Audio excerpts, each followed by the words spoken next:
Bonjour tout le monde, bonjour à tous ceux qui nous regardent à travers cette vidéo. Nous sommes au temps de faire une dévotion quotidienne abordant l'évangile de Matthieu. Chaque jour, nous lisons un chapitre de Matthieu. Et aujourd'hui, comme c'est le 17 janvier, nous allons aborder le chapitre 17 de Matthieu. Et entre autres sujets, ces chapitres abordent la transfiguration de Jésus. La transfiguration révèle la véritable gloire du roi et la nature divine de Christ aux yeux de ses disciples. Lisons le verset 1 et 2 du chapitre 17 de Matthieu qui nous dit: 6 jours après, Jésus prit avec lui Pierre, Jacques et Jean, son frère. Il les conduisit à l'écart sur une haute montagne. Il fut transfiguré devant eux. Son visage resplendit comme le soleil et ses vêtements devinrent blancs comme la lumière. Alors, ces trois élus, Pierre, Jacques et Jean, ont contemplé le roi dans sa beauté.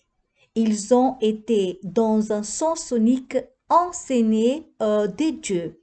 Ils ont appris à croire leur maître, à croire à son triomphe final, mais d'abord à la nécessité de sa mort et enfin à croire plus profondément que jamais à sa nature divine. Lisons le verset 3. Moïse et Élie leur apparurent, ils s'entretenaient avec lui. Moïse et Élie étaient les deux plus grands prophètes de l'Ancien Testament. Moïse représente la loi et l'ancienne alliance.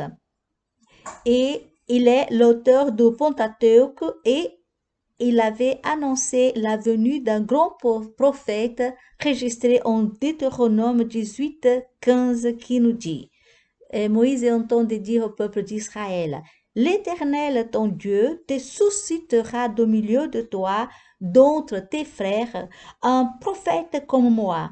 Vous l'écouterez. Élie représente les prophètes qui ont prédit la venue du Messie. Et la présence de Moïse et de Élie auprès de Jésus dans la transfiguration atteste sa mission messianique. Jésus, il est venu accomplir la loi et la loi des dieux et les paroles des prophètes. Lisons encore le verset 4. Pierre prit la parole et dit à Jésus: Seigneur, il est bon que nous soyons ici. Si tu le veux, je dresserai ici 3 tentes, une pour toi, une pour Moïse et une pour Élie. Bien sûr que Pierre était hors de lui et ne savait pas qu'est-ce qu'il était en train de dire. Il voulait construire des tentes pour illustrer l'accomplissement de la fête des tentes dans le royaume à venir. Mais ce n'était pas le moment de faire cela. Alors c'était un moment qu'il devait adorer tout simplement à Jésus dans sa gloire, dans son splendeur et être censé d'apprendre et de grandir dans ces moments si spéciaux et tout ce que Dieu était en train de leur enseigner par cette expérience merveilleuse. Alors, lisons encore le verset 5. Comme il parlait encore, une nuée lumineuse les enveloppa. Et voici qu'une voix sortit de la nuée qui disait: Celui-ci est mon fils bien-aimé, en qui j'ai mis toute mon affection. Écoutez-le. Voici qu'est-ce que Dieu était en train de dire aux disciples de Jésus, qu'ils devaient écouter Jésus. Sur le mont Sinaï, la voix de Dieu dont la nuée avait donné l'autorité à sa loi. Au moment de la transfiguration, la même voix donne l'autorité aux paroles de Jésus. La voix divine confirme la déclaration de Pierre quand Jésus avait demandé à ses disciples: Mais vous, leur dit-il, qui dites-vous que je suis? Simon Pierre avait répondu, bien sûr, inspiré par Dieu: Tu es le Christ, le Fils de Dieu vivant. Alléluia. Amen. Alors, plus qu'un chef, un bon exemple et un homme d'influence et un grand prophète, Jésus est le Fils de Dieu. Et une fois que nous avons saisi cette vérité, nous ne pouvons que l'adorer et lui obéir. Amen. Après la transfiguration, Jésus et ses trois disciples arrivaient auprès de la foule et un homme se jeta à genoux devant Jésus et lui demanda. Lisons encore le verset 15, à partir du verset 15 qui nous dit, Seigneur, aie pitié de mon fils qui est lunatique et malade. Il tombe souvent dans le feu et souvent dans l'eau. Je l'ai amené à tes disciples et ils n'ont pu le guérir.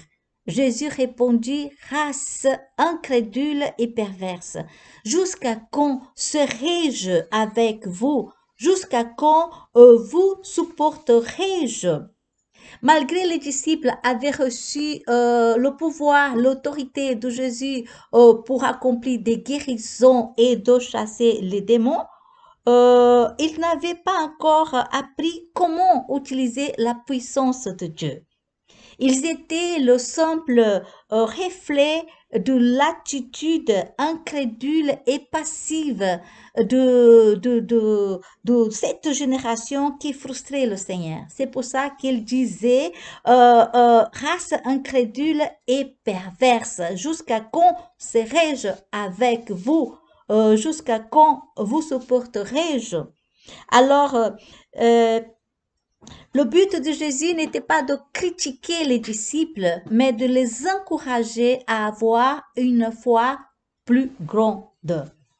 Lisons encore le verset 18 à 20 qui va nous dire, Jésus menaça le démon qui sortit du garçon, et celui-ci fut guéri alors même. Alors les disciples s'approchaient de Jésus et lui dit en privé, pourquoi n'avons-nous pas pu chasser ces démons? Regardez la réponse de Jésus. C'est à cause de votre petite foi, leur dit Jésus. En vérité, je vous le dis, si vous avez de la foi comme un grain de moutarde, vous direz à cette montagne, transporte-toi d'ici là, et elle s'y transportera. Rien ne vous sera impossible.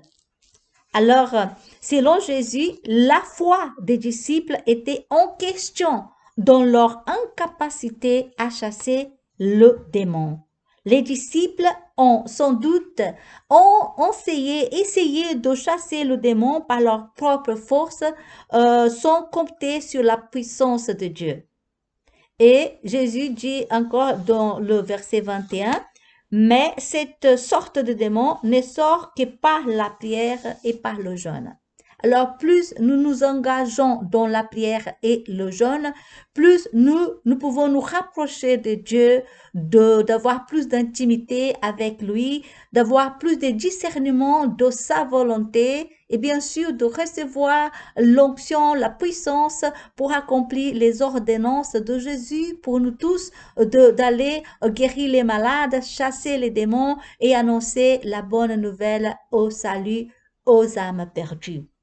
Alors, Jésus était en train d'expliquer à ses disciples que la puissance de Dieu et la foi peuvent déplacer des montagnes. Si nous faisons confiance au Dieu Tout-Puissant, il se servira de notre foi, si petite soit-elle comme un grain de moutarde, pour agir en nous et à travers nous. Jésus ne condamne pas les disciples pour leur manque de foi.